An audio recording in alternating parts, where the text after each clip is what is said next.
बदमाश शेर आता है। जो भी प्राणी उसके सामने आता है उसे वो शिकार कर लेता है। सभी प्राणी डर के मारे अपने अपने घर में छुप जाते हैं। भाई चिंटू, जंगल में एक खतरनाक शेर आ गया है, तुम उससे बच के रहना। जब तक मैं खाना लेकर नहीं आ जाता तब तक तुम सावधान रहना। ठीक है, तुम मेरी चिंता मत करो। मिंटू पेड़ से उतरकर भोजन के तलाश में निकल जाता है। तभी वो शेर उसका पीछा करता है। मिंटू शेर को देखकर दौड़ने लगता है, फिर किसी तरह एक पेड़ पर चढ़ जाता है और अपना प्राण बचा लेता है। लेकिन वो शेर उस पेड़ के नीचे बैठकर मिंटू के उतरने का इंतजार करने लगता है। ये शेर तो मेरे पीछे ही पड़ गया, अब मैं अपने घर कैसे जाऊंगा? इसी तरह रात हो जाती है, लेकिन शेर वहाँ से नहीं हटता, जिस कारण मिंटू अपने घर नहीं जा पाता।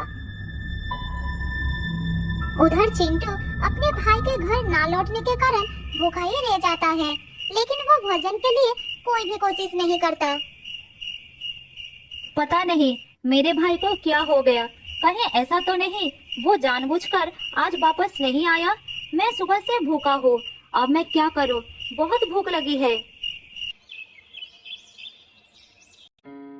चिंटू पूरी रात ही भूखा रहता है।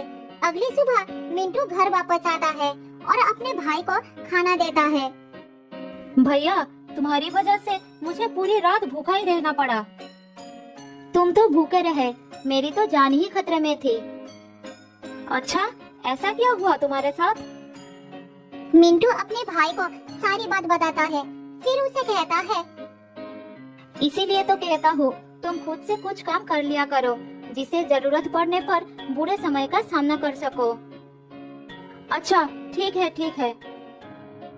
इसी तरह समय बीतने लगता है।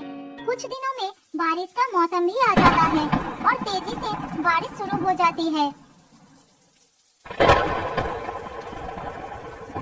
भैया, बहुत भूख लगी है, कुछ खाना ला कर दो ना, रहा नहीं जा रहा है। मैं क्या कर सकता हूँ, बारिश थमने की नाम ही नहीं ले रही। क्या हम बारिश में खाना लाने के लिए जा नहीं सकते हैं? माँ ने कहा था आंधी तूफान या तेज बारिश होने लगे तो घर से बाहर नहीं निकलना, जान को खतरा हो सकता है। दोनों भाई भूखे प्यासे बारिश रुकने का इंतजार करने लगते हैं। दिन ढलकर रात हो जाती है, लेकिन बारिश लगातार होती रहती है। सुबह होने पर वो देखते हैं कि जंगल में बाढ़ आ गया है और ऊपर से बारिश भी नहीं रुकी थी। हे भगवान, पूरा जंगल बारिश के पानी में डूब गया है, अब क्या करूं? भूखे भाई का हाल देखकर मिंटू से रहा नहीं जाता और वो खाने के तलाश में जाने लगता है। तुम अपना ख्याल रखना, मैं खाने की तलाश में जा रहा हूँ। मैं भी तुम्हारे साथ चलूंगा भाई। नहीं, अभी नहीं, बाहर बहुत खतरा है, बारिश भी हो रही है, मैं जल्दी कुछ खाना लेकर आ जाऊंगा। मिंटू खाना लेने के लिए चला जाता है और चिंटू घर पर भैया के लौटने का इंतजार करता है। बहुत समय बाद भी मिंटू वापस नहीं लौटता। अरे भैया अभी तक वापस क्यों नहीं आया? इतनी देर हो गई, भूख से तो मेरी जान निकल जा रही है।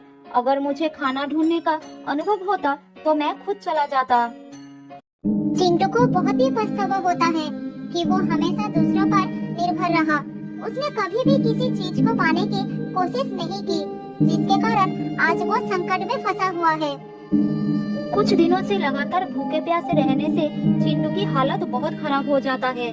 फिर एक रात उसे भूखे सोना पड़ता है, लेकिन चिंटू के लिए उस रात के बाद अगली सुबह नहीं होती, वो हमेशा के लिए सो जाता है।